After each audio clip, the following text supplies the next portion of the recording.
Hi everybody, my name is Quotidian Light, aka Maya Good. I'm here with Burgess Taylor, and this video is going to go up on both of our channels. We will be talking today about fear. I'm here in Sumter, South Carolina, visiting Burgess and her lovely rock star. Today marks 1 month that I've been hitchhiking. Did you realize that? No, I did not realize yes, that. Today marks I've been 1 trying month. not to think about you hitchhiking. Okay, hence we're talking about fear today. We're both talking my about fear and fear of others. Yes. Yes. You know, I did a video recently, I think you saw it, where I had to address a lot of the concerns that were popping up, because when I told people I was hitchhiking, I got comment after comment after comment telling me to be careful and it's dangerous, and it was actually giving me anxiety. And so when I showed up on your doorstep and I promptly told you guys I'm going to North Carolina next, you guys tried to convince me you were going to drive me to Gastonia. Mm-hmm. Yeah, if you noticed, I didn't comment on your hitchhiking video stuff about any of that. I refrained because as an adult, you have your big girl panties on and you should be able to choose your own, But as a friend, I was concerned about your well-being. I wasn't concerned about you making right or wrong choices. I was just concerned about your well-being. Being married to somebody who does drive over the road, I know what is out there. You've heard the stories. I've seen some of it. Mm-hmm.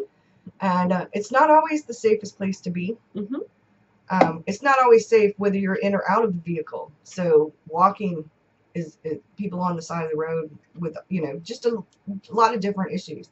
But I know that you are a smart person and that you follow your intuition and that you have a good intuition. So I really tried hard to refrain. But out of somebody who cares for you, my fear is real that something will happen. So, but it's not my place. But you know what? I think it's good that I have you on here. I do think it's good because a lot of people on my channel have had those concerns. They've had those fears. And I think it's good to have them addressed openly. That's not just me telling people, don't be afraid. But, to have a conversation face to face. I think facing fears, but especially facing change, whether it's you and something you're doing, or it's the people that you care about and something they're doing. Fear is a real thing. It's almost a tangible thing sometimes. Yes. So, and we do have to, as adults, face fears often enough. And I think sometimes, especially when it comes to other people, and hell, with my own damn life, we have to learn how to face those fears and how to work with or around them. So my philosophy with fear has always been, from the time I was really small, that whenever I feel like a really strong fear of something, usually, I'm not talking like an intuitive, like this is weird, like I shouldn't be here kind of fear, just like an unreasonable, like I'm really petrified kind of situation. Those have always been the points in time when I've learned the biggest lessons or I've gotten the biggest payoff. So I've always, when I was afraid of something, that was a sign that whatever it was I was afraid of, I should do. And when I was at the writers' conference, I heard that for the first time out of somebody else's mouth. I was sitting there, and David Gaughran got up to speak, and he said, pardon my French, whenever I'm afraid of something, I know it's because something fucking awesome is about to happen. Yes, there are two different kinds of fears, and that kind of fear is the fear that's giving you the self-doubt.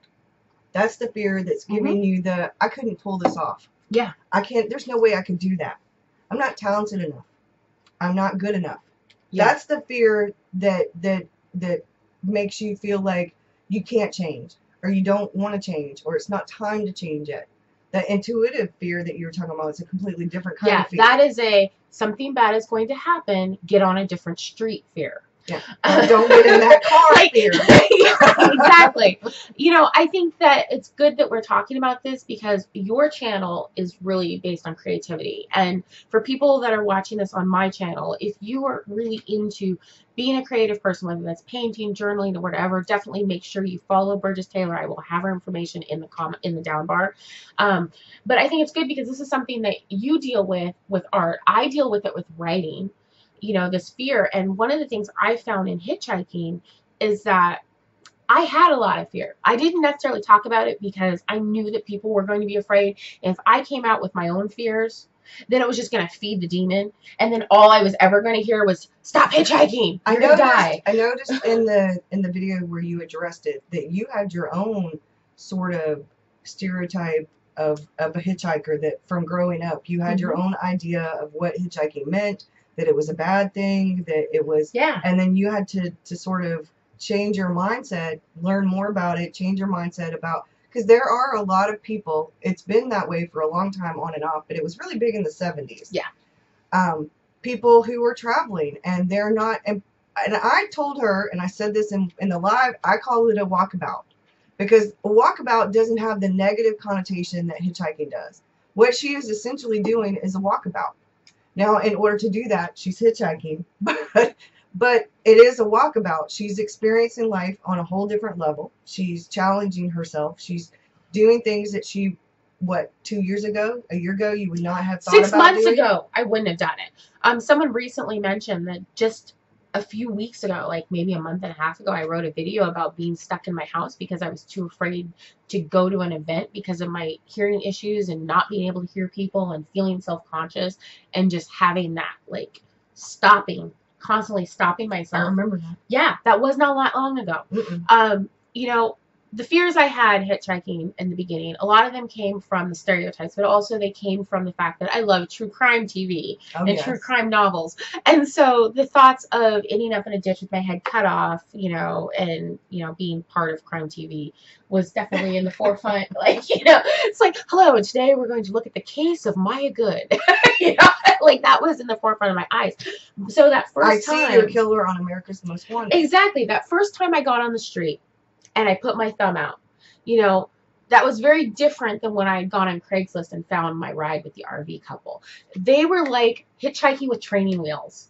They were the perfect first ride experience for me because it was hitchhiking, but not really. It was like hitchhiking light. But that first time I got on the side of the road and I put my thumb out, I like put it back like 4 times. I could not just put my thumb out. I was afraid. I was self-conscious. I was worried people would think I was a homeless person. Like, I had all these internal issues I had to overcome just to put my thumb out that I did not expect. And then periodically along the way, I've had multiple experiences of fear. So when I say, like, I've experienced fear, when I tell people, don't worry about me, I say that from the position of I've had to overcome my own fears in order to do what I'm doing. I've had multiple times where I've been afraid that I couldn't go the next step. Like when I was in Sunny Isles and I couldn't get a ride out. And I was planning on leaving, like, I think it was like on a Thursday morning. And I could not get a ride out of Sunny Isles. And I ended up staying the night, an extra night on the beach. And my first thought was, maybe this is where all the wheels come off. This is how Maya ends up being a homeless person, gets stuck in Sunny Isle and can't get the hell out of the city. Like I had that thought in the back of my head. And then I had to overcome that in order to get up the next morning and walk my butt to North Miami in order to find a ride out of Miami. Yeah. You come a long way. Yeah. It's been a long way. It's been a long way. I'm no longer afraid that I'm going to get stuck somewhere. I know that if I'm just patient enough, it's the law of numbers. Somebody's going to pick me up. I've learned that most people are good people. And I did not believe that. I did not think so. Like, I was the first to say I trust people to be assholes. Yeah. I did not trust people to be good people. And I have met so many good people on this journey compared to what I thought was out there. Yeah, Mr. Rockstar is really anxious about her hitchhiking. Yeah. So I'm driving her just halfway. Far enough, almost far enough that he cannot be so halfway. It's a compromise, y'all. It's a compromise. I know the area that she would have to hitchhike if she left from here, and it would be few and far would be less than her percentage there that she's thinking. Hey, but I got a ride to your house. Hey, I got a ride to your house. But where did you get the ride from? I got it from Alculu. But what I'm go ahead. But what I'm thinking, you know, is that if I can get her far enough to where a place off the interstate, he is a truck driver. So if I can get her to an intersection off of where I know she has a much better chance of getting a good ride, I'm going to do that. If it were up to me, I would take her all the way to where she's going. I have a convertible. I can put the top down. We can ride. But I put my foot down because I want to experience the area. Like, one of the things that I'm getting is every ride I understand humanity better and I understand the parts of the country better. And I was talking to someone about this yesterday. I was interviewed on someone's show, and we were talking about the fact that I had originally planned on leaving the U.S. last year. I know. And I didn't, remember? And you ended up in New Orleans. I ended up in New Orleans. And at the time, I was really upset with myself, and I realized why that happened. When I was planning on leaving the U.S., I was really mad at the U.S. Like, I was not having a good relationship with my country at that point. I was angry. I was frustrated. I was not feeling good about the average American. I was not feeling good about, everything. I was just like, my country don't want me here, so I'm out. Like, that's where my mind was at. And through this trip, I have learned, I've fallen back in love with my country. So now when I do leave the country, it's going to have a different perspective, and I think this was important for me to do before I leave the country, because now I'm going to see the rest of the world in a different way. But also, it has removed so much fear. Like my head, perfect example. This was fun. Yeah. I have wanted a lock mohawk for at least a decade. I've never done it because I've always been afraid. How many seconds did it take me to decide to do it? Not very many once you made up your mind. That would not have happened 4 weeks ago. It definitely wouldn't have happened 4 months ago. Definitely. It was like one of these things of, I'm in her house. I have somebody that can check my part for me. It's time. And I just did it. And I felt joyful about it. I didn't have any attachments to it. I didn't hold on to the locks. Just there. Yeah, I was just, bam, gone. And I think it was because this practice of being through constant obstacles and overcoming them, now I'm no longer afraid of things. Like when I was stuck in Hollyhock, I was not afraid in Hollyhock. I just hoofed my butt to the nearest light and took a nap at a gas station. I was not afraid. 2 weeks ago, I would have been afraid. I'm stuck in this area. There's no lights. There's one gas station. There's hardly any traffic. What am I going to do? Yeah, I understand the changing, changing things to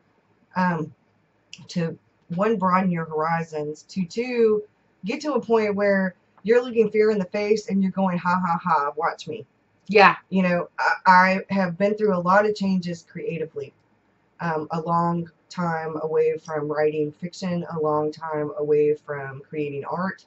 And then you've overcome a lot of your own internal obstacles. You jump back into those things, and with each step you take towards conquering those fears, those kinds of fears we're talking about that are actual obstacles, each time you conquer the fear, whether it's a little fear or a gigantic fear, like having a lock mohawk and thinking my face is going to look fatter with a lock mohawk. Each time you conquer one of those fears, it gives you more self-confidence. And then the next time you're looking at a fear and you're thinking about facing it down, it's a lot easier to face that fear down when that fear is an obstacle. So I have a question for you. I know you've overcome a lot of fears in getting more creative, writing books, recognizing getting on YouTube, maybe the fear of realizing that maybe you're more into creativity instead of writing. What have you done to teach yourself to overcome those fears and not be stagnated by them? I don't think I'm more into creativity than writing. I think writing has sort of taken a back seat because I've found so many other loves. Writing and reading were writing in all kinds of ways. Writing as in a journal or a diary. Reading, those were not only my escapes, but they were what kept my anxiety and my depression sort of not completely at bay, but more manageable.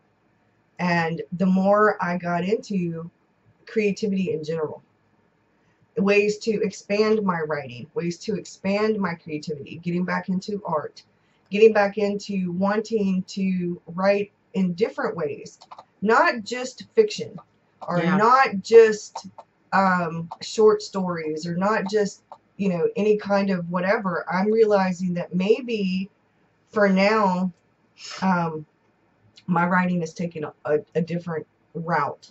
Yeah, it's not where I thought it was going to go, but it's going to go someplace amazing. But I'm still writing. Yeah. But I've realized that my writing is going in a different direction than I would have imagined. And if you'd asked me this a year ago, or 6 months ago, I probably would have been like, huh? Yeah. I wouldn't It's have about seen being it. open to those changes. You know, I don't think people have to do something totally crazy and hitchhike across the country in order to overcome their fears. I don't. I think that's just how it happened for me because I had that pull. You started facing fears. I remember your first I'm going minimalistic video. Yeah. And you were sitting down in the floor of your apartment going through stuff. And now I'm looking at your bag and I'm remembering that video, and you didn't That was want a to lot of part. fear. You didn't want to part with this and you didn't want to part with that. And I remembered that video and how And the far 5 versions of the same cleaning supplies. Right. Yeah. It's about little fears. I think the practice of overcoming fears makes it so that fear becomes less of an obstacle. It's like, oh, I see you, fear. You're just fear because you've practiced overcoming it on a regular basis. It's like when you finish your first novel. When you finish that, before you finish that first rough draft, you're just like, I can't finish a rough draft. And then you finish that first rough draft. I'm never gonna That finish second one just is like piece of cake because you finished one. But then it comes down like I'm stagnated right now with finishing a revision. But I know once I finish revising that first novel, that's going to remove the fear that maybe I'm not capable of revising a novel. I finished one that was a crap one. I had a crap one too. I finished it.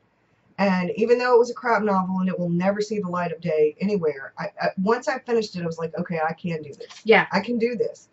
And I think part of the writing for me has been I have second-guessed myself because of perfectionism. Yeah. Because what I'm looking at is a rough draft, but what I see when I read is a polished version. And I've had to address several of those issues. I've done it in videos where you talk about perfectionism and you talk about the self-doubt and the fear, and you're comparing yourself to others. I realized in the back of my head I needed to take some time away from it for a completely different reason than before. Before, I was afraid I couldn't finish it. Before, I was afraid I wasn't good enough. Yeah. This time, I'm realizing that I'm not looking at what is really there, and I need to be able to look at what is really there. I'm looking at what I see in my head as the final version, and that's not what I have in front of me. I need to finish my novel as a rough draft. Yeah. And I realize that my writing has taken a different route than what I thought it would be originally.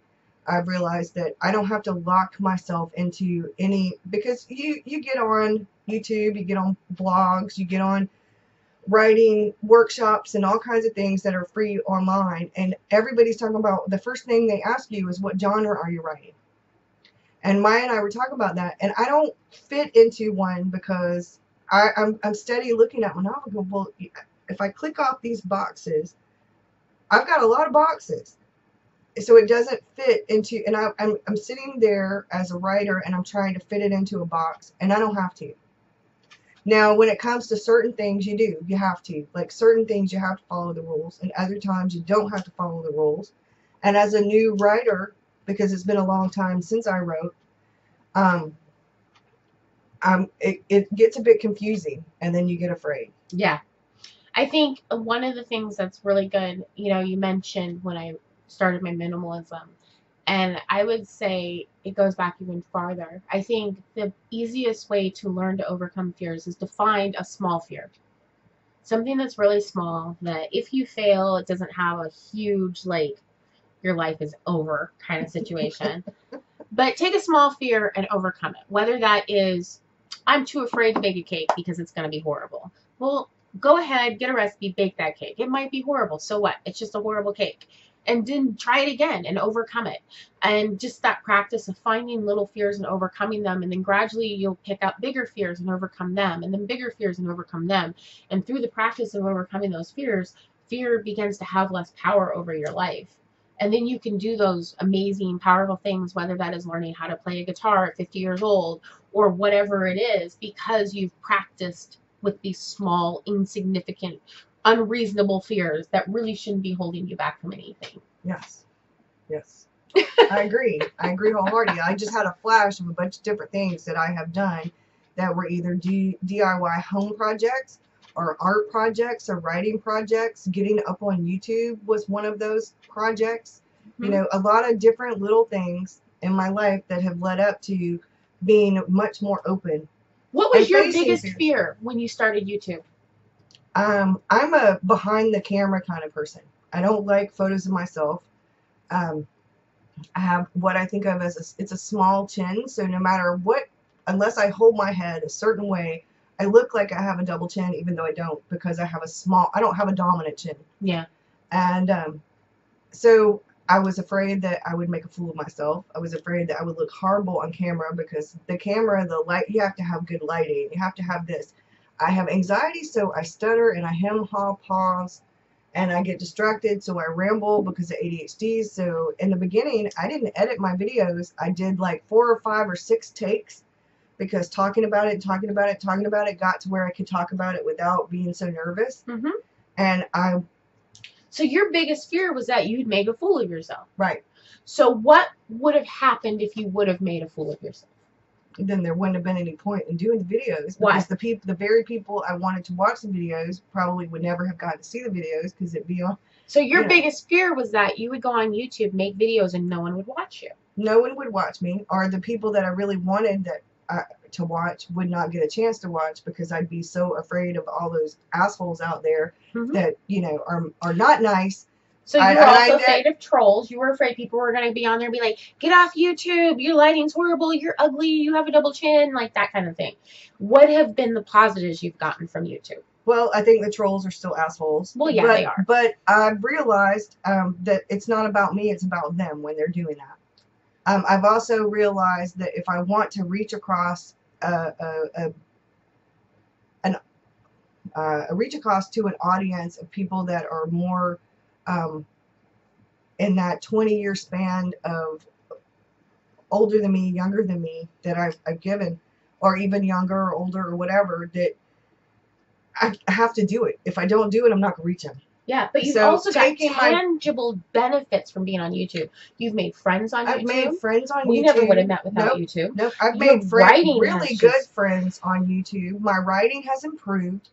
Your journaling? My journaling, my art. I'm back into art, and I didn't think I would even do that. I started doing it as just a doodle to do like memory keeping, just as a kind of keepsake for my grandson.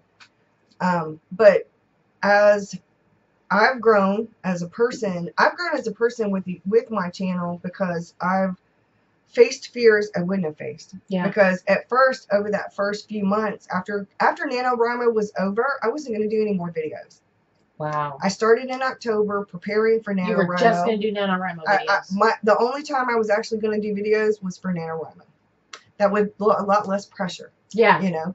And then other that people was were your like, RV ride. Right. That was my RV ride. Low barrier to entry. And because I love the writing community, and it really bolsters people.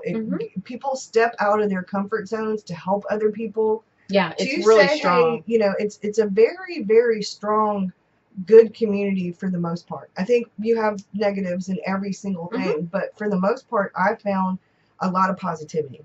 Yeah. And if it hadn't been so positive, that first round of videos for NaNoWriMo, I probably wouldn't have done any more YouTube at all. Yeah. But it was so positive that people were like, no, you can do other videos. And I think that is usually the way things happen. Like when I think back to all the fears that I have had and made a point to overcome, what I have gotten back has always been much bigger than whatever I was afraid of.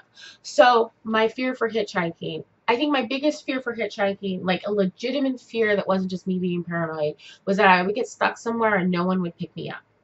I have never seen a black woman hitchhike, and I'm in the South, and I was afraid that nobody would pick me up and that I would just get stuck out in the middle of nowhere with no way to get home. That was my biggest fear. Now, what have I received in the end? I've received a stronger commitment to my faith. I have received a stronger belief in humanity. I have become a more generous person. I have received a ton of generosity. I've seen amazing areas I never would have seen. Like, this country is gorgeous. Parts of Florida, parts of South Carolina. I'm just at awe of how beautiful Savannah, Georgia, America is. And so, like, that fear was so small compared to all the positives I got that I just don't care. to be afraid anymore. Now, and I understand that you were saying that my YouTube was the camper. If it hadn't been for that, I would never be where I'm at right now. Yeah. Where I'm at right now is, I had an opportunity to make the channel grow a whole lot bigger, but it would have been something I would not have sat with. Yeah. Morally, I had one or two people want to sponsor, one or two, I could have done like a much bigger giveaway, or I could have done like where, and I wanted it to be slow but sure, slow and steady. I wanted it to be real. What I've gotten out of all of this have been real friendships, has been self-confidence. I've opened myself up and broadened horizons to the point where I've actually got a part-time career out of creativity on Patreon.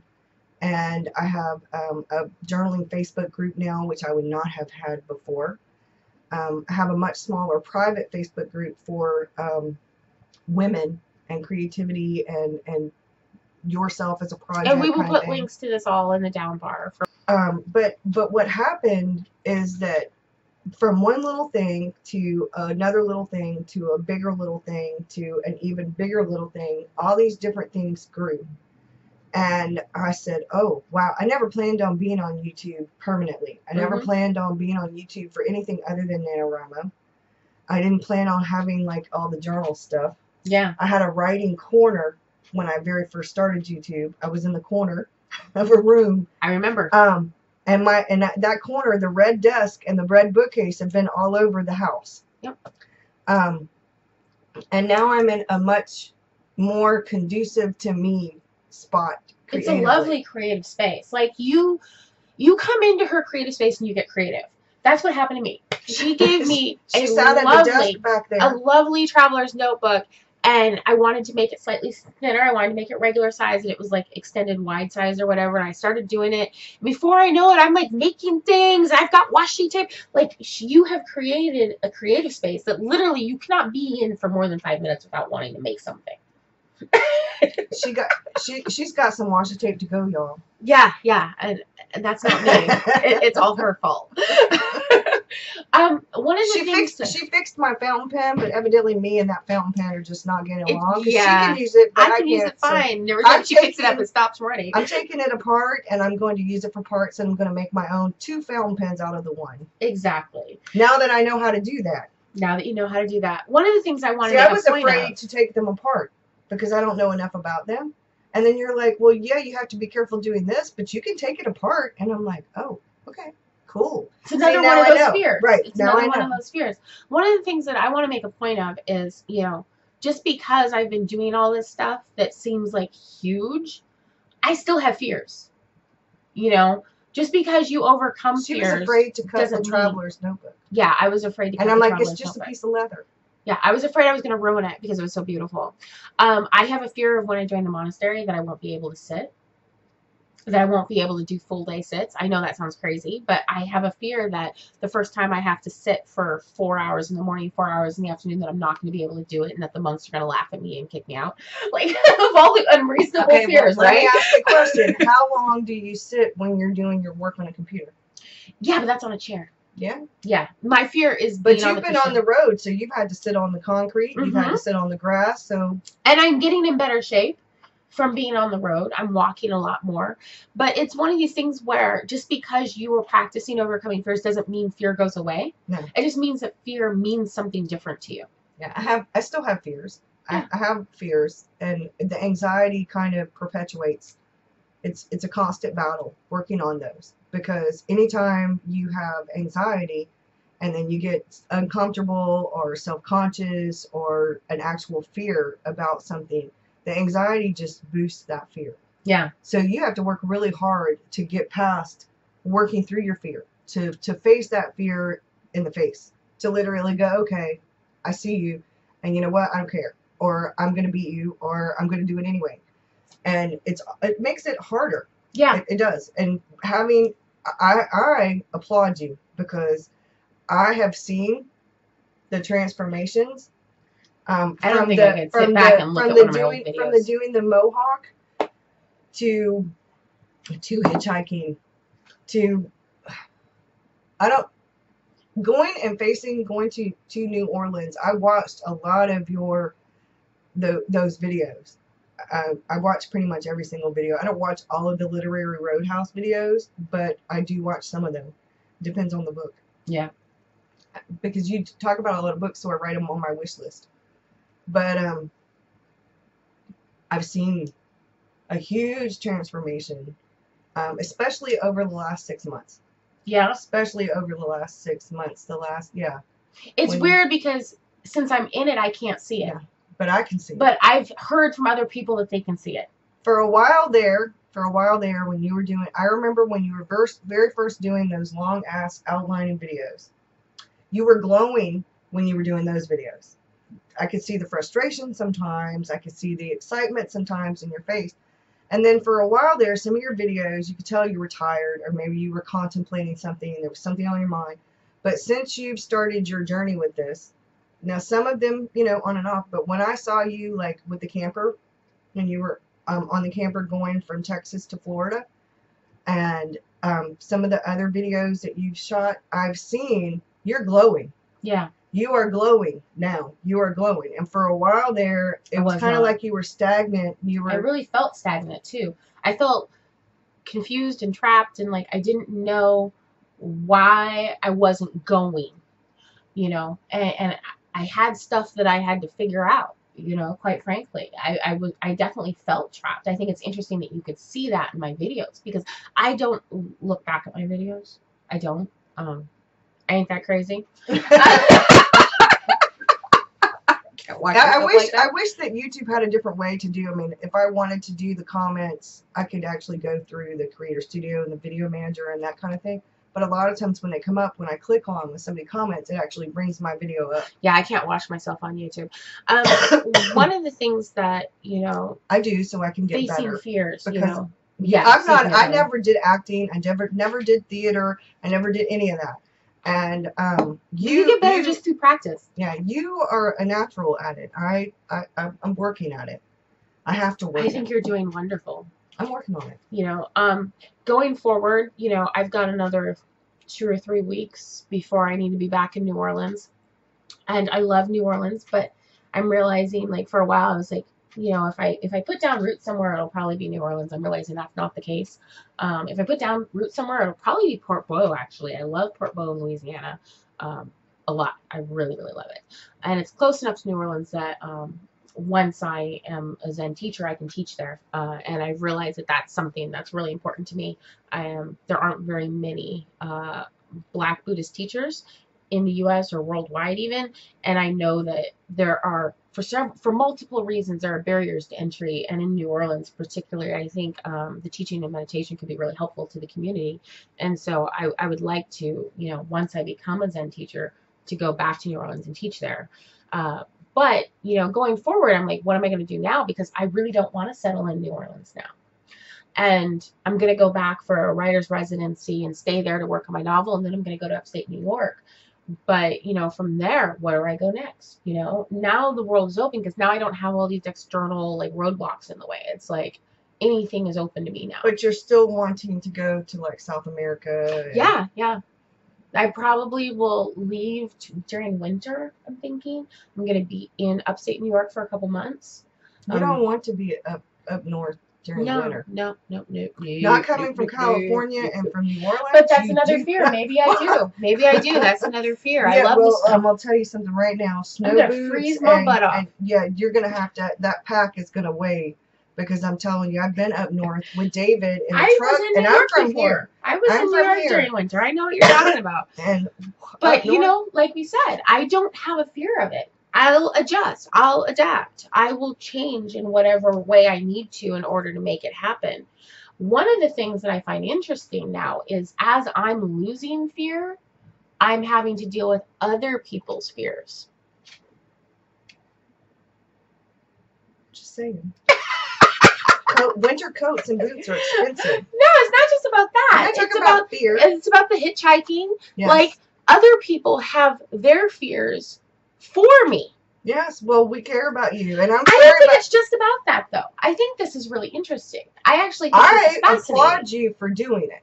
My only worry is that something bad's going to happen to me. Yeah, and I'm not even going to go into any detail about the horrific things that I imagine, because I watch a lot of crime and I read a lot of true crime. I actually have a book about true crime, because as a writer, you need to know how people kill people and where people get killed, and you know how many people get kidnapped and stolen, raped. Not as many as you'd think, actually. Well, unfortunately, too many. And I don't want my friend Maya to be part of that. But this is what's interesting. This is what's interesting. Because you have a fear of me being injured, raped, murdered, whatever. I don't. And it's not because I don't believe it can't happen. It's because I'm not attached to my safety. And this sounds a little odd for the non-Buddhists out there. But the Buddhists out there, they get where I'm coming from. Attachment is holding on to something. And dukkha, or what we call suffering, is the difference. It's that space between whatever we're holding on to and whatever reality is. Okay? So for me, I don't actually have a fear of death. I'm not afraid to die. I'm perfectly fine with death. I feel like death will happen when it happens, and if it happens, great, fine. Well, it'll be interesting to see what happens next. I did the Lucia 3 thing, which kind of, through lights and stuff, it stimulates like a near-death experience, and I was like, oh, I wonder if this is what death is like. I saw the light at the end of the tunnel, and when I came back, I was kind of sad because I didn't want to come back. It was really trip. It was a trip. Like full-on near-death experience when you're alive and not on drugs. So I don't have a fear of death. I don't have a fear of injury. I've been injured before. I've been treated badly before. I've been abused before. I don't have a fear of it. I've come through the other side. So when you don't have a fear of death and you don't have a fear of being raped and left on the side of the road somewhere with no head, and other people have that fear for you, that becomes less about you and more about them, but it still affects you. And I think that's really, really fascinating. Well, yes. I don't want to lose you. Yes. So now that part is about me. Yes. I'm learning how to deal with other people's fear in a compassionate way. So, for example, instead of being angry, or instead of being frustrated, or instead of being like, why are you afraid of my death? It has nothing to do with you. But it does. But it does, because right? You're my friend. Exactly. So instead of doing that, I'm learning to acknowledge that that fear is more about them than it is about me. And as a compassionate, generous person, I want to alleviate some of those fears. But at the same time, I don't want it to hobble me. I don't want someone else's fear to become my fear, to hold me away from my journey, to pull me back away from finishing my novel, finishing my trip. Who knows? This trip may turn into TED Talks, may turn into a multi-million-dollar business. I may become a famous author. Who knows? Eat, pray, Buddhism, whatever. It can happen. Right? And if I let somebody I see the title now. If I let somebody else's fears affect me and hold me back, then that's holding me back from my journey. But at the same time, I have to practice compassion and mindfulness for other people. And so, perfect example is this whole, you're not hitchhiking to Gastonia thing. We're going to drive you. And I'm like, you ain't driving me all the way to Gastonia. Mr. Rockstar was pretty adamant, y'all. I mean, he was pretty adamant. Yeah. And I had to find a compromise, because Maya's going, I'm hitchhiking, and my husband's going, like, she ain't hitchhiking. And through that meeting of minds and understanding of hearts, I think we came with a compromise.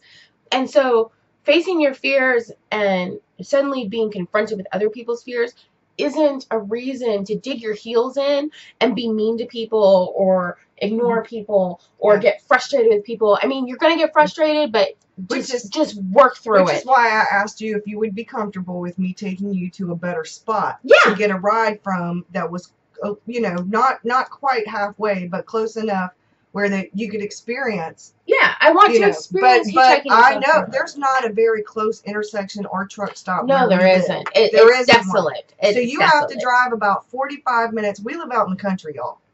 You have to drive about 45 minutes or so before you're going to get to a spot.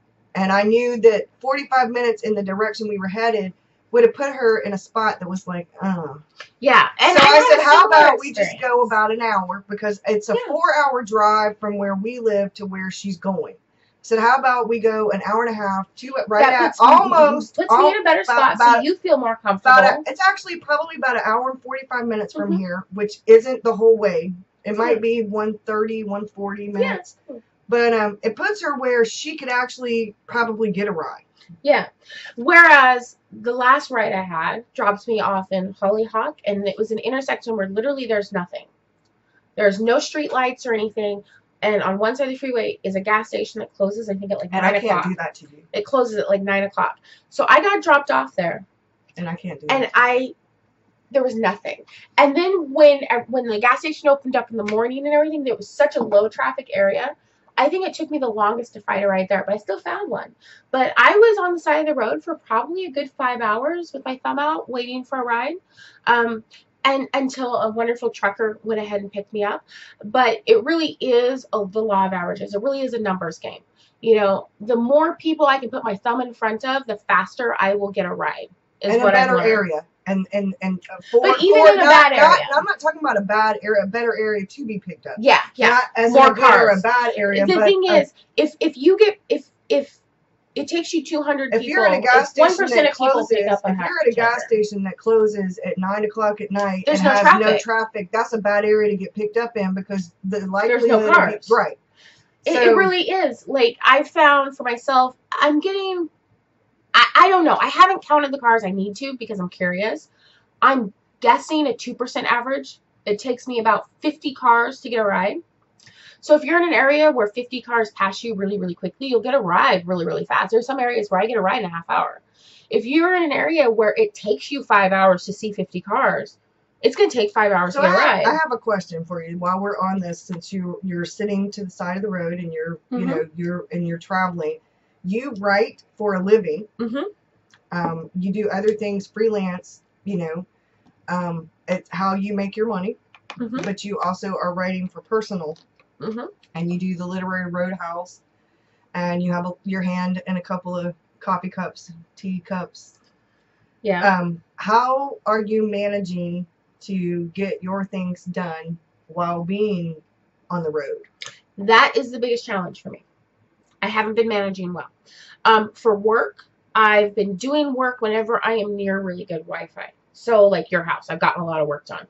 Work had piled up for like 4 days. So there's stuff that I needed to do 4 days ago that I just got done. Luckily, my client kind of understands, but it wasn't great. Like really wasn't great. I get a lot of work done whenever I'm near Wi-Fi. A lot of times that first day when I'm near Wi-Fi, I'm tired. And so I rest that first day because I need a shower.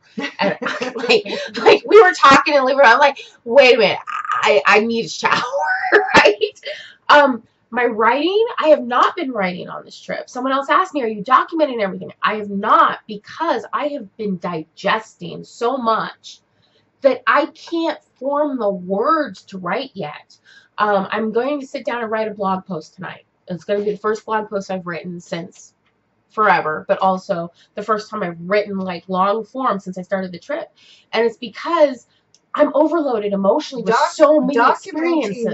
Documenting your journey in blog post format. I should have been doing it from day one. Would have been friggin' awesome. Yeah, I should have been doing it from day one. I was not doing it just because I was so overloaded with so many new experiences. And it's kind of like one of these situations where, you look at pictures I have. There are whole years where I've got like 3 pictures of the kids each year because I was so in the moment of raising my children that I would forget to stand back and take pictures. And I've just gotten better at taking pictures for Instagram, finally. Because I'm one of these people where if I'm experiencing something, I'm not thinking, oh, I need to take pictures of this. I'm thinking, wow, amazing experience. So, I mean, that's something else I'm learning through this. Like my Instagram has gotten a lot better because of this. I'm going to be writing that blog post tonight, and hopefully I will be documenting it for the rest of the trip. One thing I did start doing after about my 5th ride, I started taking really, really short notes on each ride I've gotten because I've met so many amazing people. I don't want to forget what each person gave me. And I do say gave me with a big G because every single person I've gotten in their car, I have received a story. I have gotten a story. The story she has gotten have been amazing. Yeah. And I've gotten so much from every single person. I'm thankful for every single person that gave me a ride. It has been amazing, the stories I've heard, the experiences I've experienced, the suffering I've been witness to, the people just asking my advice for stuff. I'm like, you don't know me, all of that has just been huge. And so I have been taking just a quick couple sentences, not even in my traveler's journal, but like literally in my Hobonichi. My little weeks in the day-to-day portion, I'll just put, got a ride in such and such city by, and then like a quick shorthand to jog my memory of who that person was. You were taking pictures here and there, and you put them on Facebook. You showed us some, and I think with those notes, honestly, Maya, this could be like the bomb book. It could be Eat, Pray, Believe. I know. Everyone keeps saying that, and I laugh because I'm not a nonfiction writer. But yeah, everyone's been saying that. Well, it doesn't have to be like. Well, I guess it would be nonfiction, but you don't have to think of it that way. You just think of it as a chronicle of this story of other people's stories. Yeah, it's been. I find it very absolutely fascinating, and I buy it. And what I've learned is, people are not the comment section of YouTube. No, people are not Facebook. People are not the comment section of insert random newspaper and Twitter and all that. People, they get on there, they vent their frustrations, they act like assholes because they can. Because everyone is so tied up, they can't really express themselves that way anyplace else. But by and large, people are just trying to lead good lives. By and large. People are curious. I have learned that. People are very curious. Yes. The questions I've gotten have been hilarious. Like the pastor that asked me 5 times what I was doing because he didn't believe me the first time I answered. It was very adorable. And people are kind. And I've seen generosity. This kills me. I had a homeless guy try to give me $1. That's sweet. Yeah. I had a homeless guy with nothing try to give me $1. I'm like, what? Wow. Like, it's one thing to give when you have, but to give when you don't was just fascinating. There are good people out there. I think by and large, we get so caught up in the negativity. Yeah. And the negativity that we forget. I've been saying on and off. My whole journey through a lot of this has been, my word for last year was positivity. And I learned so much that I know negativity brings negativity. And the more negative you allow in your life, the more negative your life will be. Positivity brings forth positivity, generosity, gratitude, all of those. The more positive you are, the more positive your life and your surroundings and everything else. And I've heard this talk, and on some level I've kind of agreed, but I've never like fully like believed it in like a literal sense. It's always been like a theological thing, the homeless guy but tried to what I have experienced is the more I give, the more people want to give to me. I've given away a lot because my pack was heavy. I got some stuff. My pack was freaking heavy. Before she ever went on this trip, I got some stuff. So I'm on this trip, and I'm like, this sunscreen doesn't work for me. So I found the palest looking bald homeless person and gave it to him. He was thankful. I gave away my shoes that still got wet, and I was like, I'm not carrying 2 pounds if my feet are still wet. I've given away a lot, and the more I give away, the more I receive in rides that I don't have to wait so long for, food that's just given to me, people offering me a place to stay. Yeah, she's like, well, you're feeding me? I'm like, Southern hospitality would not allow me not to feed her ass, I'm telling you. But let me tell you, if I wasn't being so generous along the way, I don't think I would have put myself in a situation where I could have stayed with you and gotten fed by you. Mm-hmm. I might have passed South Carolina. And not really thought about it. Yeah. You just would have been. Yeah. But by suddenly I'm open to, and that's been amazing. And I can't be open if I'm afraid, because when you are open, you're vulnerable. Right. And that's so hard. If you're afraid, then you can't be open. And you can't be vulnerable. Yeah. If you block off that fear, so what you think bad won't happen, you're not going to be vulnerable. And if you're not vulnerable, you can't be open. Yeah. For people that want to know more about Burgess Taylor, okay, you can put in the search bar Burgess Taylor. Burgess, like the guy that wrote Clockwork Orange. Taylor, Aylor? Taylor. Okay, there you go. And I will also put a link in the down bar of her Destination Me group, which is a wonderful group. It's for women that are trying to be creative in different aspects, whether that is being creative. But it's a private group, y'all, and we do screen. So yeah, but contact her. It's an amazing group. She's got a wonderful YouTube channel. I highly, highly recommend it. Have a good one. Ciao. Bye.